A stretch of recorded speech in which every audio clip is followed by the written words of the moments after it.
কলকাতা শহরতলির একটা পুরনো একতলা বাড়ি। এখানেই নতুন ভাড়াটে হয়ে এসেছে রাহুল আর অঞ্জলি। বিয়ের পরে তাদের নতুন সংসার, নতুন নতুন প্রেম আর নতুন নতুন ঝগড়া, সবই নতুন। ঘরে ঢুকেই দুজনের চোখে পড়ে একটা বিশাল বড় ফ্রিজ। ও বাবা, হ্যাঁ গো, এটা ফ্রিজ না আলমারি? কি বড়! যাক, তাও ভাগ্যিস ফ্রিজটা আছে, না হলে তো 2-3 মাসের মধ্যে নতুন ফ্রিজ কিনতে হলে না খেয়েই থাকতে হতো আমাদের। যাক বাবা, ভালোই হয়েছে। শুধু এই ফ্রিজটা তোমাকে একটু কুল রাখুক, আর তুমি যেন আমার সঙ্গে ঝগড়া না করো, তাহলেই হবে। অমনি? হ্যাঁ অমনি? আমি ঝগড়া করি বললেই হলো? ও বাবা, তুমি নয় তো কে করে? ব্যাস, কে ঝগড়া করে এই নিয়েই লেগে যায় ওদের নতুন ভাড়া বাড়িতে আবার নতুন করে ঝগড়া। শোনো, কোনো বাজে কথা তুমি বলবে ঝগড়া না, করো আমি না, ঝগড়া তুমি করি সব না, কথা তুমি হাসি ঝগড়া মুখে করো, মেনে নাও। তুমি কোনো খুঁচিয়ে কথা খুঁচিয়ে উত্তর যদি দাও না কথা তুমি, বলো, না? আমি সেক্ষেত্রে আরে, কিন্তু-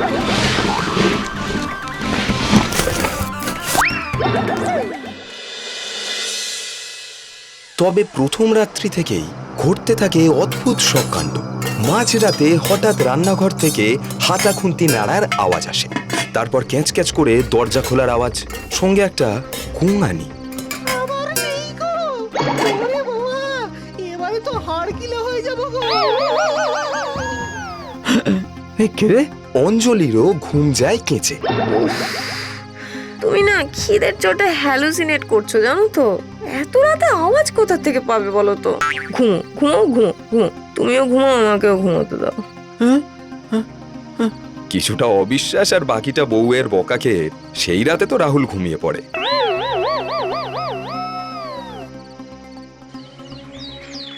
কিন্তু পরের দিন সকালবেলা ঘুম থেকে উঠেই দুজনে যা দেখে তাতে অজ্ঞান হয়ে যাওয়ার মতো অবস্থা তাদের। ব্যাপারটা কি হলো?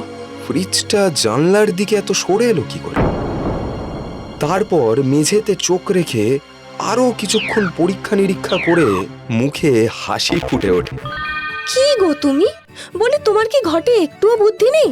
সেই জন্যই ফ্রিজটা সরে যাওয়া দেখে আটকে উঠেছো। ওরে বাবা, ভালো করে দেখো একবার, মেঝেটা দেখো খানিকটা ঢালু আছে ওই জানলার দিকেই, তাই তো ওদিকে গড়িয়ে গেছে। রাহুলের প্রাথমিকভাবে যুক্তিটা মানা ছাড়া আর কোনো উপায় থাকে না, কিন্তু সেই যুক্তিটাই ভেঙে চুরমার হয়ে যায় দুপুরে যখন অঞ্জলি টিভি চালাতে গিয়ে দেখে রিমোটটা নেই।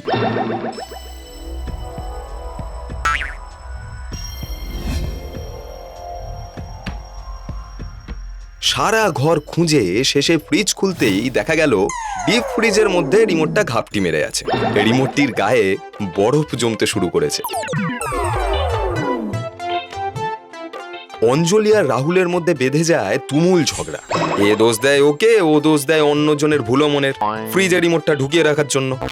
এখানেই শেষ নয়, দুদিনের মাথায় আবার অন্য কাণ্ড। ফ্রিজে দই রাখা ছিল ভাঁড়ে। রাতে খেতে গিয়ে দেখে আরে, গেলটা কোথায়?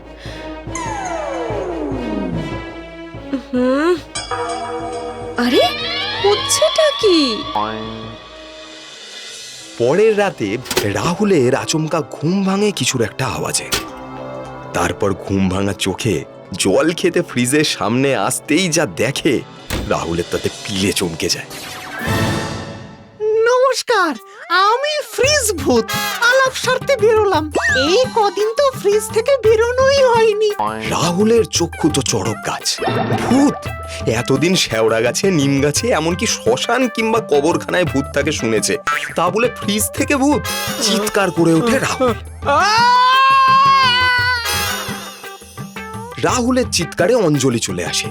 ফ্রিজ ভূতের ওই রকম কিম্ভূত কিমাকার চেহারা দেখে তারও অজ্ঞান হওয়ার মতো অবস্থা হয়। আর তারপর ফ্রিজ ভূতের নিজেরই সে কি কাকুতি মিনতি। তোমরা ভয় পেয়ে গেলে কেন?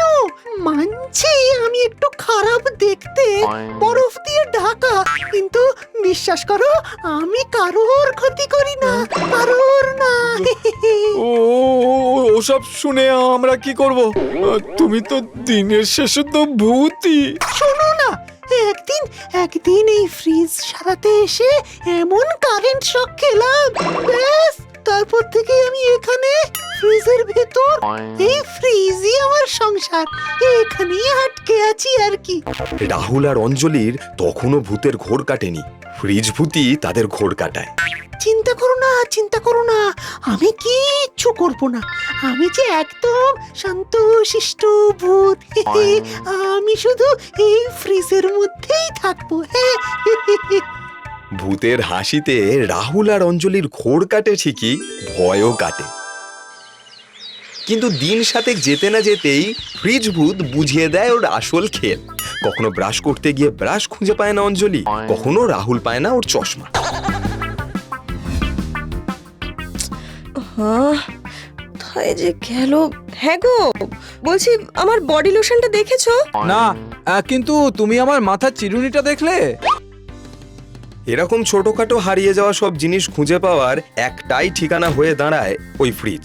আর এসবের সঙ্গে ভালো মন্দ খাবার ফ্রিজে থাকলে তার ওদের ভাগ্যে জোটে না। অঞ্জলি আর নিজেকে সামলে রাখতে পারে না। এই তুমি কি ভেবেছো বলো তো? কি ভেবেছোটা কি? এরকম ভাবে সবকিছু লুকিয়ে রাখবে আর সব জমে বরফ হয়ে যাবে? শুধু তাই নয়, খাবারও খাবে, আবার আমরা তোমাকে আপ্যায়নও করবো ফ্রিজে। কি ভেবেছোটা কি তুমি?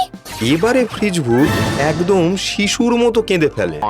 আমি বেচারা গো, এই ফ্রিজের মধ্যেই ছোট্ট করে একটু সংসার করতে চেয়েছিলাম, তাই একটা ব্রাশ, একটা চিরুনি, আর এখানে ঠান্ডায় চোখে পাওয়ার কমেছে সেই জন্য একটা চশমা, একটু বডি লোশন, আর সঙ্গে খাবার টাবার যা পাই ফ্রিজের মধ্যে তাই খাই। খিদে পায় তো বলো, কি করব? এসবে তো অঞ্জলির রাগ কমেই না, বরং বেড়ে যায়। এই যে শোনো, তুমি কি করবে তা আমি জানি না, কিন্তু আবার যদি এরকম কিছু নিয়েছো না, তাহলে দেখো আমরা কি করব। দিন কয়েক খুব শান্তভাবে কাটে, কিন্তু সব বাঁধ ভেঙে যায় যেদিন ঘুম থেকে উঠে রাহুল দেখে নিজের আঙুল থেকে নিজের বিয়ের আংটিটা উধাও। সন্দেহ হয়, সঙ্গে সঙ্গে ফ্রিজ খুলে দেখে। ডিপ ফ্রিজের ঢাকনা খুলে ভেতরটা একটু ভালো করে দেখতেই খুঁজে পায় আইস কিউবের মধ্যে আংটিটা জমে বরফ হয়ে গেছে। অনেকবার বেড়েছে, এবার ফ্রিজের কানেকশনটাই কেটে দিয়ে তোকে শেষ করে দেব। বেচারা ফ্রিজ ভূত আচু মাচু মুখ করে জানায়, সাধে কি আর আংটিটা নিয়েছিলাম গো? ওই জানলার দিকে ঝুঁকে আসা খিরিস গাছটা দেখেছো? দেখতে পাবো না কেন? একদম জানলা গার্ড করে দিচ্ছে, দুদিন বাদে কেটেও দেবো। কেটো না গো, ওই গাছে তো আমার উঠবি থাকে। উঠবি? হ্যাঁ গো, আমার শাকু, মানে শাকচুন্নি। আজ রাতে ওর সঙ্গে আমার বিয়ে হওয়ার কথা। এখন আমার আঙ্গুলে আংটি না থাকলে বিয়ে করব কি করে?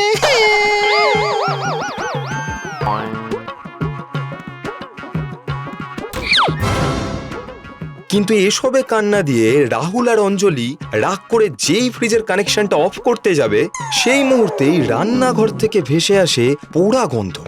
অঞ্জলি রান্না বসিয়েছিল, পাশে হাত মোছার কাপড়ে আগুন ধরে গিয়ে এখন রান্নাঘরে আগুন ছড়িয়েছে। রাহুল আর অঞ্জলি দুজনেই সেদিকে দৌড়ে যায়। জল দিয়ে আগুন নেভাতে গিয়ে ঝোড়ো হাওয়ায় রান্নাঘরের দরজা বন্ধ হয়ে যায়। ব্যাস, দুজনেই আটকে যায় ভেতরে। ওরা চিৎকার করতে থাকে, আরে আরে কি আগুন আগুন বাঁচাও! বাঁচাও বাঁচাও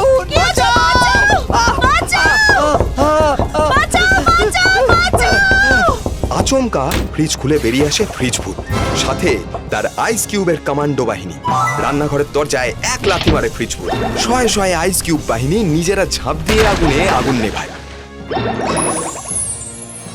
প্রাণ বাঁচায় ওদের দুজনে। ফ্রিজ ভূত তখন আগুনের তাপে গলে গলে একদম শেষের দিকে, জোরে জোরে শ্বাস পড়ছে তার। রাহুল আর অঞ্জলি দুজনেই নিজেদের ভুল বুঝতে পারে।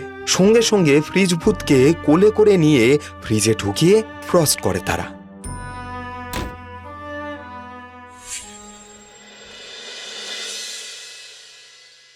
সেদিন বাড়িতে রাতের বেলা ছোট করেই বিয়ের অনুষ্ঠান হয়ে যায় ফ্রিজ ভূতের সাথে শাঁকচুন্নির। আর এখন ওই ফ্রিজটা দুই ভূতের সংসার। আর ঝগড়া নয়, এখন দুই পরিবার একসাথেই ওই একই বাড়িতে থাকে। এক পরিবার ফ্রিজের বাইরে, আর এক পরিবার ফ্রিজের ভেতরে।